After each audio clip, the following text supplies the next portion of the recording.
Aduh abang, bukan maksudku begitu. Masalah statue bukan berarti tak mau. Jual mau gigit kan bisa, coba kasih effortnya saja. Kalau bisa cocok bisa datang ke rumah. Statue sayang cuek malu-malu. Aduh adik ini mau juga abang yang rayu.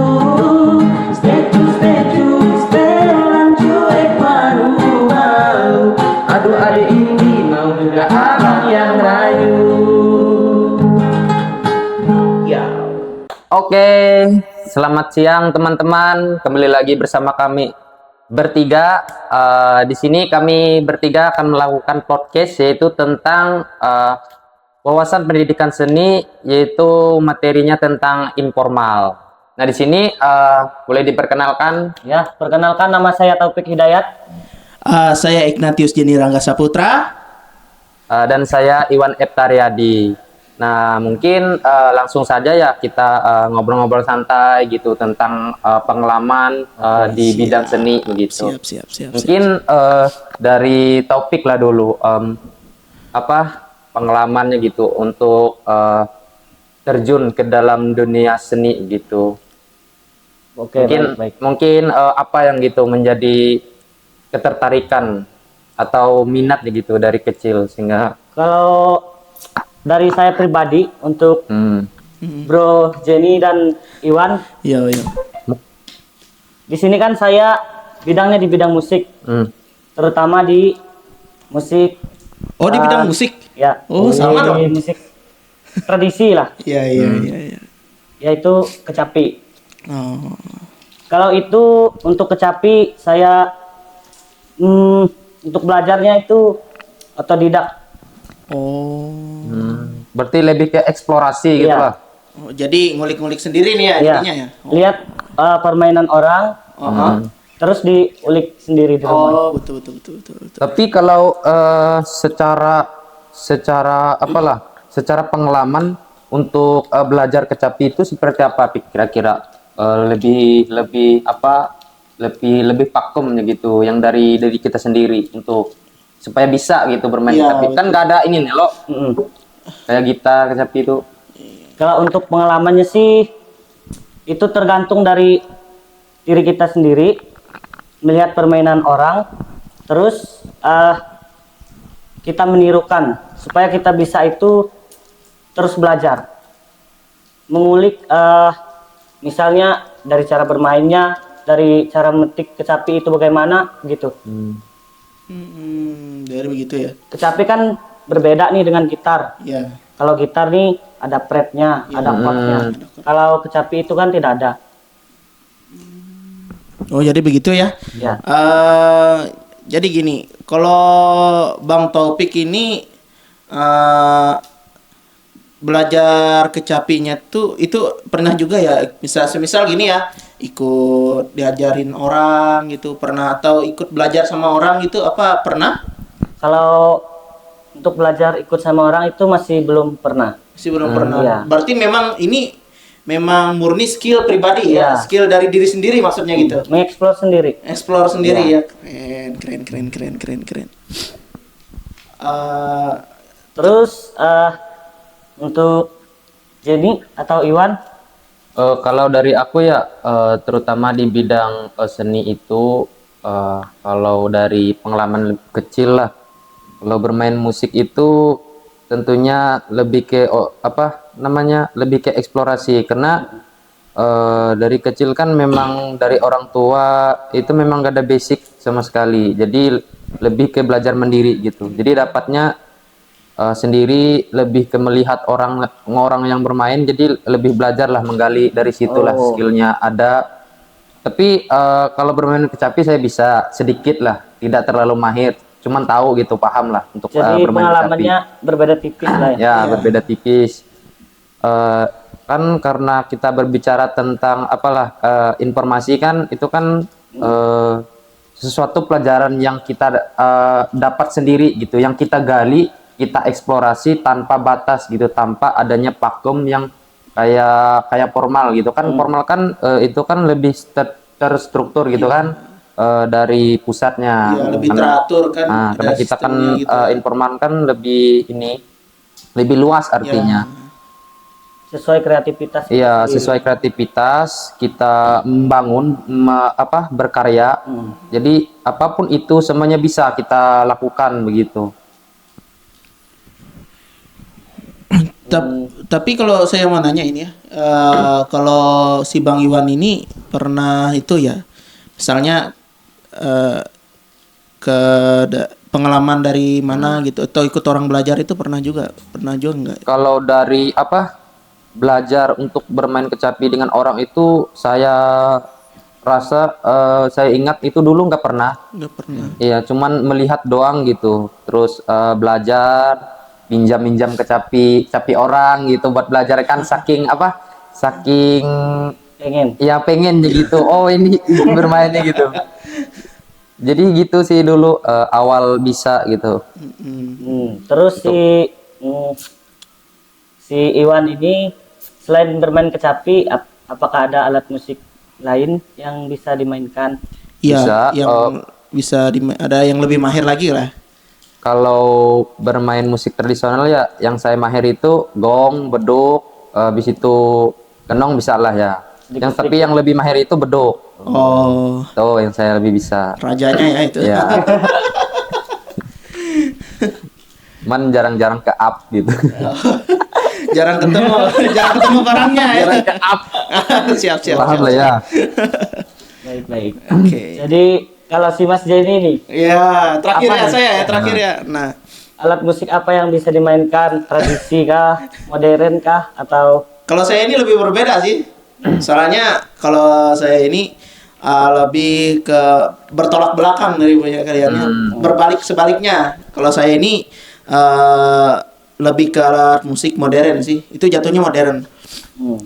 Saya adalah seorang pemain keyboard, seorang pianis juga, bisa dibilang begitu. Seorang pemusik gereja juga. Sama awalnya dulu awal saya belajar alat musik itu ya saya juga otodidak. Cuman sempat juga ikut di pendidikan Musik gereja. bukan lebih ke kursus sih. Oh. Les ya les privat ya? Iya. Ya apa sih? Kalau ada barangnya yang bapak, bagus malah. Ya kalau saya itu lebih pernah juga ikut les cuman lesnya ini bersifatnya di gereja. Saya pernah ya ikut les sekitar 4 tahun, dan setelah itu saya relatnya bukan 4 tahun tadi, 1 tahun aja saya pernah ikut les. Nah setelah itu saya ngembangin sendiri skill yang sudah ada dari ya hitungannya kembali belajar otodidak juga sih, kembali ke skill sendiri juga. Jadi awalnya otodidak, Jadi awalnya terus ada ikut les. Dan situlah Untuk perkembangannya lah. lebih menambah lah. Cuman pas masih zaman les itu saya itu juga masih ya kata orang belum paham lah. masih belum sedikit banyak belum paham masih. Jadi saya ya kata teman-teman tadi, kata abang-abang tadi kan, saya eksplorasi lagi lebih jauh gitu. Jadi begitu. Kalau dari pengalaman ya untuk bermain piano itu dari segi kesulitannya itu seperti apa ya, Jan? Kira-kira menurut kamu itu seperti ya Dari mencet tutnya gimana? Karena sudah lama ya. Kalau sekarang ya lumayan mahir. Cuman kalau dulu kendalanya ya itu penjarian aja sih yang jadi kendala, sama kita mengenal not itu. Mengenal not kayak misalnya kayak not balok, not angka. Karena saya awalnya tuh pas belajar otodidak kan saya memang akrabnya sama not angka. Cuman setelah saya mengikuti les privat ya lumayan kesulitan sih. Kalau kan itu saya itu dikasih pas yang privat itu dikasih yang not balok. Jadi tingkat kesulitannya situ ada ya itu ada karena not balok itu tadi. Memang Dari kalau Ya memang. kalau saya lihat ya, kalau biasanya di gereja kan memang yang dipakai semua kan itu not balok kan? Iya. Semuanya. Kalau di gereja sekarang sih ya biasanya pakai not angka itu. Not Jarang. angka kalau biasa, kalau yang Kalau- pakai lagu rohani bukan memang anu kan? Iya, kalau dia Iya. memang khusus ya orang yang memang ada pengalamannya sih ya pakai not balok itu. Tapi tetap ada juga kan diajar nilai angkanya gitu. Ada diajar gitu. Itu ada diajar. Cuman ya namanya hanya sebentar. Hanya sebentar ya gitulah. Jadi banyak lumayan lupa juga. Cuman berkat ya berkembang itu tadi kita explore ya. Saya explore, saya belajar lagi. Kita kan sekarang kan mudah sekarangnya zaman sekarang tuh ada YouTube, ada TikTok, Oh, ya, benar, ada benar. media, Betul, ada betul, media betul. sosial. Ya, Jadi ya, kita tuh bisa mencari tutorial. ya Bahan belajarnya lah ya, gitu. kita belajar. Misalnya mau belajar chord Betul, kita, betul. apalagi kalau kita punya barang. Iya. Oh jadi- iyalah, kalau kita punya barang sendiri otomatis kan bisa Iya, ke hari-harian misalnya gitu, kayak mau bro, belajar. kayak Bang Taufik ini Benar kan sih. dia kan punya gitar kan, Gitar, otomatis kan ya. dia kan ngulik gitu. Jadi kan dia tahu gitu. Kayak Betul. Abang Iwan kan punya itu kecapinya ya Bang. Ya. Oh iya, ini sudah lama nih dari Sudah lama ya? dari SMP sudah punya saya kecapi. Oh iya, Kak? Iya dari SMP. Oh, ini? Ini pernah kami dulu kan ikut sanggar sekolah tuh.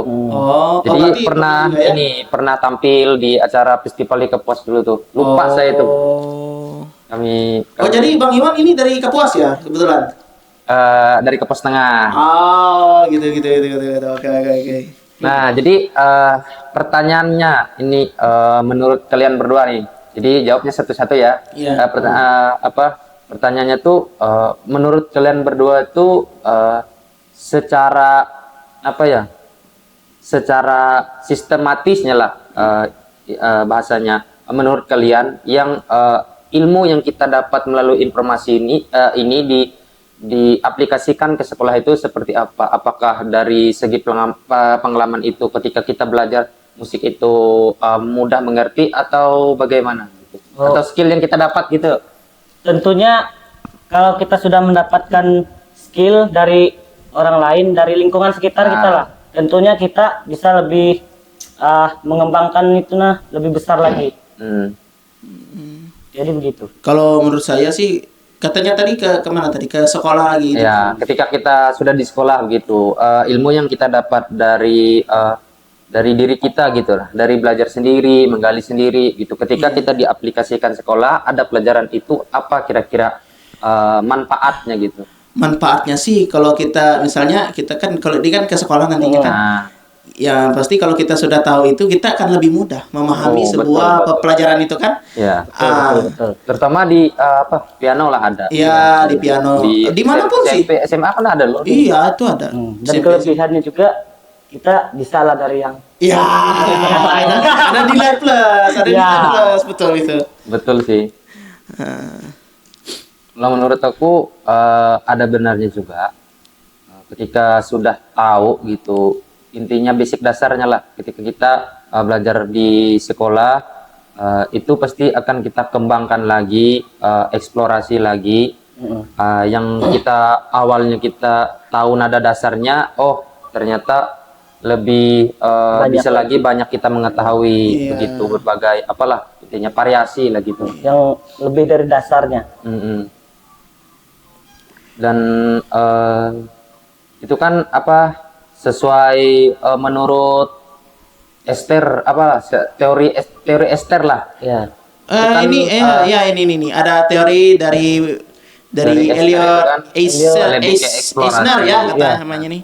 Elliot Eisner. Ya, ini tentang pengalaman estetis menekankan bahwa pembelajaran seni dapat terjadi melalui pengamatan sehari-hari bukan hanya melalui pelajaran formal. Nah, jadi kita kan sehari-hari ini kan mengulik nih kan, ngulik-ngulik ini kan melihat yang ada. Misalnya kalau kita gabut kan di rumah kan lagi mau pengen, aduh aku nih pengen cover gitu. Nah, pengen main musik. ya pengen main musik. Lagu apa ya kita. Jadi otomatis kan kita di rumah itu lebih fokusnya ke situ. Ya, jadi kita buka YouTube, buka TikTok misalnya. Wah, nih bagus nih tutorial.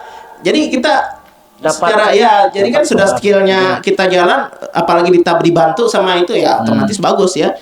Nah, dan di sini juga katanya bukan hanya melalui pelajaran sekolah, tapi kan di sekolah itu tidak sehari-hari kita mendapatkan. Iya, itu kan Misalnya, ada jamnya. ada Ada jamnya mata aja. pelajarannya. Ya kita pun misalkan sekolah itu punya sanggar, ya kita kan tidak aksesnya terbatas gitu. Iya, terbatas. Tidak tiap hari. Iya, tidak tiap hari. Nah, ini katanya pembelajaran informal ini pembelajaran seni terjadi melalui pengamatan estetis sehari-hari. Kalau saya pemusik ya, kita yang pemain musik ini kan estetisnya mendengar suara-suara Iya. otak kita tuh, aduh ini keren sih ya. Jadi kita bisa mengeksplor lagi gitu. Ini kan katanya seperti mengamati alam. Misalnya kita ngelatih pemandangannya, ini musiknya gimana sih enaknya nanti. Nah, atau kita berkunjung kemana, misalnya ke museum, ke tempat-tempat yang apa ya bersejarah gitu ya. Ini pasti ada sisi filosofisnya tuh. Nah, atau mengalami keindahan seni di lingkungan sekitar. Misalnya kita dengar orang nyanyi, bagus, suaranya bagus. Betul. Misalnya ada acara-acara Iya, ritual itu sudah pasti. Ya, atau kita ke kondangan ya. Ya, iya kan, betul kan? Betul. Iya. Kita dengar orang-orangnya yang menyanyi di panggung, katanya. Gitu. Kalau dari apalah, menurut kita, kalian berdua lah dulu. Iya. Kalian berdua lebih mana yang enak gitu? Apakah pendidikan yang formal, apakah informal, apakah informasi yang lebih menurut kalian akurat gitu untuk dipelajari ketika kita sudah belajar gitu mengenai hal tersebut? Kalau untuk itu sih, itu semuanya penting sih. Baik itu informasi kan itu dari diri kita sendiri, itu informal. Terus kita mengembangkan itu dari formal dan non formal itu sendiri. Iya, betul. Kalau dari Bro Jenny gimana? Kalau menurut saya sih ya sama sih kayak topik tadi. Kita juga harus belajar dari orang, misalnya dari informal kan dari sekolah, misalnya dari pelajaran kan kita teorinya setidaknya kan tahu kita kan di situ kan ada teorinya, ada bukunya kan gitu. Ada pembelajarannya. Kalau informal kan kalau non formal kan tadi kita kan kita bisa kayak saya tadi kan ikut les, ya ikut sanggar kan lebih buat explore lagi kan supaya lebih nah ditambah lagi apalagi kalau yang kayak kita kan memang sudah skillnya informal kan kita otomatis ya kita kan mengasah kemampuan kita sendiri gitu. Makanya tadi seperti yang saya bilang kita bisa dapat pengamatan lewat nonton, lewat media apapun itu. Nah, jadi kita bisa lihat tutorial. Ya, melihat tutorial, belajar dari situlah gitu. Yo, kalau menurut Abang Iwan gimana? Kalau dari aku pendidikan itu yang penting itu informal lah. Karena kenapa? Dari diri sendiri. Iya, dari diri sendiri. Karena menurut teori Esther kan tadi kan itu kan tentang kebebasan. Secara kita bereksplorasi begitu tentang kita di dunia seni. Jadi tidak ada batas, tidak ada yang mengatur-ngatur gitulah istilahnya. Kalau kita di formal kan itu kan sesuatu yang memang ada vakumnya gitulah istilahnya. Dari Kemdikbud misalkan ini materinya harus yang dipelajari, ini ketentuannya, ini apa dia harus sesuai kan, dia harus sesuai dengan kriterianya gitu. Jadi ada poin-poin khusus gitu di dalam pendidikan formal tersebut. Jadi yang lebih penting itu dari diri kita sendirilah dulu. Karena itu kan dia kan punya tujuan sendiri kan. Iya, betul. Dia ada tujuannya, ada yang dituju gitu. Oke. Oke.